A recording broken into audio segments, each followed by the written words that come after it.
ज्या पुणे महानगरपालिकेवर भारतीय जनता पक्षाची एक हाती सत्ता आली होती, त्या पुण्यामध्ये आज जेव्हा जेव्हा अमित शहाच्या गाड्या येतात, लोक हॉर्न वाजवून त्यांचा विरोध करतात. त्यांच्या ताब्यासाठी थांबायला आमच्याकडे वेळ नाही असा संदेश लोक देतात. याचा अर्थ आलेल्या सत्तेतून ह्यांनी किती दिवे लावलेत, लोकांच्या मनामध्ये ह्यांच्याविषयी किती राग आहे हे त्या कृतीमधनं दिसतं. त्याच्या उलट कालचं चित्र, राहुल गांधी काल पुण्यात आले होते. त्यांचा ताफा होता. हजारोंच्या संख्येने विद्यार्थी त्यांची वाट बघत थांबले होते. आणि जसा राहुल गांधींचा त्या एंट्री झाली, लोकांचा, विद्यार्थ्यांचा जो जल्लोष तिकडे बघायला मिळाला, ज्या संख्येने विद्यार्थी तिथे काल उपस्थित होते, ज्या राहुल गांधींना एकेकाळी या भारतीय जनता पक्षाच्या IT सेलने पप्पू म्हणून त्यांचा नरेटिव्ह सेट करण्याचा प्रयत्न केला देशभर, आज त्या राहुल गांधींसाठी लोक हजारोच्या संख्येने थांबतायत, त्यांची वाट बघतायत. याचा अर्थ गेली 10-12 वर्ष भारतीय जनता पक्षाच्या राजवटीच्या काळामध्ये नरेंद्र मोदींनी, अमित शहानी, या भारतीय जनता पक्षाने या देशाची जी वाट लावायला घेतली आहे ना, लोकांना कुठच्या प्रकारचा, कुठच्या लेवलचा त्रास होतोय, त्या लेवलच्या त्रासमधनं लोकांचा जो राग आता लोकांच्या मनामधच्या बाहेर येतोय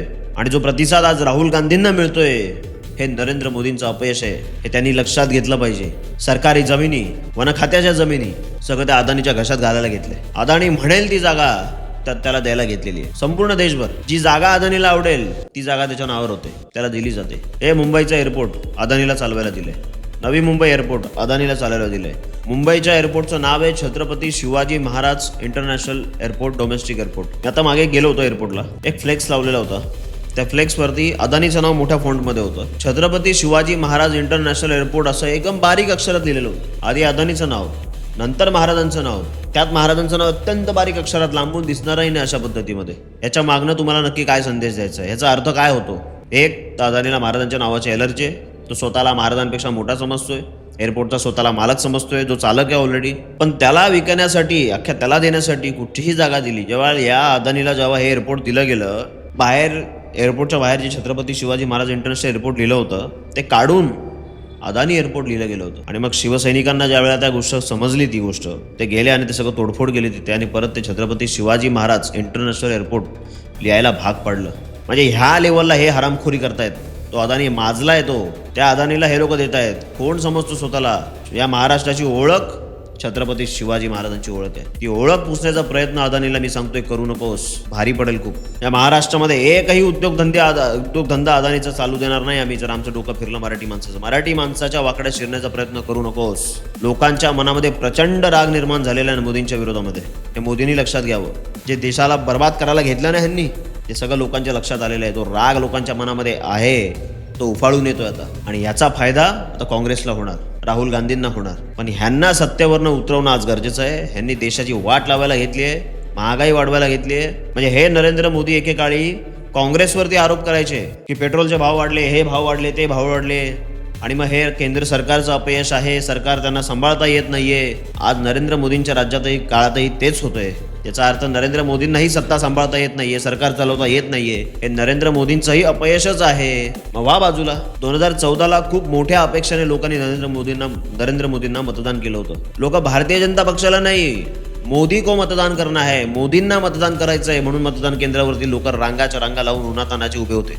2014 साली ज्या अशा लोकांना दाखवल्या गेल्या, जी स्वप्न दाखवली गेली लोकांना, अच्छे दिन आएंगे, ते सगळे अच्छे दिनचे स्वप्न आज बुरे दिनमध्ये त्याचं रूपांतर झालेलं आहे. अच्छे दिन तर लांबच राहिले, पण इतके बुरे दिन आणायला घेतलेत की विचारायला नको. जंतर मंतरला ज्यावेळेला विद्यार्थ्यांचं आंदोलन झालं, पण तिकडे आलेले जे विद्यार्थी होते, तिकडे आलेली जी लोक होती, त्यांचे पालक होते, त्यांचे आप्तेष्ट होते, ते सगळे लोक जे आले होते ना, नीट हा एक मुद्दा होता. पण लोकांच्या मनामध्ये इतक्या वर्षांचा जो राग होता ना, तो त्या जंतर मंतरवरती बाहेर पडला. पण तिथे जो लाठीचार्ज करण्याचा जो यांनी प्रयत्न केला, लाठीचार्ज जो केला, अमानुषपणे मारहाण केली, मुलींना नको त्या ठिकाणी मारलं पोलिसांनी, तो दिवस हा भारत कधीही विसरणार नाही. नरेंद्र मोदी यांच्यासारखा एक हिटलर या देशाला लाभलाय हे त्या दिवशी आम्हाला समजलं. स्वतःला हिटलर म्हणून प्रोजेक्ट करायला घेतले, हिटलरशाही आणायला घेतली देशामध्ये. म्हणजे ह्यांच्या विरोधात कोणी बोलायचं नाही, ह्यांच्या विरोधात कोणी आवाज उचलायचा नाही. आता 2 दिवसापूर्वी अंगणवाडी सेविका देवयानी पारधी, त्या अंगणवाडी केंद्रावरती येणारा आहार हा निकृष्ट दर्जाचा होता. येणारे वटाणे, लापसी, भरडा वगैरे हे सगळं अत्यंत निकृष्ट दर्जाचं होतं. 10-10 शिट्ट्या देऊन सुद्धा ते वटाणे शिजत नव्हते, कच्चे राहायचे.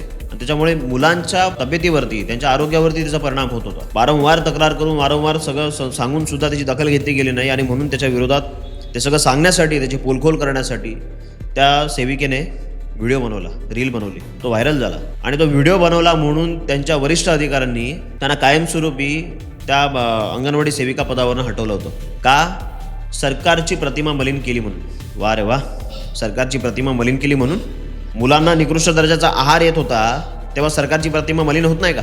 ज्या सेविकेने ती हिंमत दाखवली तिला खरं तर सॅल्यूट आहे, पण तिला कामावरनं काढून घेतलं आणि जेव्हा मीडियाने हे सगळं उचलून धरलं तेव्हा परत तिला कामावर घेतलं. हे ह्या लेवलला सगळं गेलेलं आहे. म्हणजे काँग्रेस नालायक होती म्हणून ह्यांना लोकांनी सत्तेवरती आणलं, हे त्यांच्याही पेक्षा नालायक निघाले.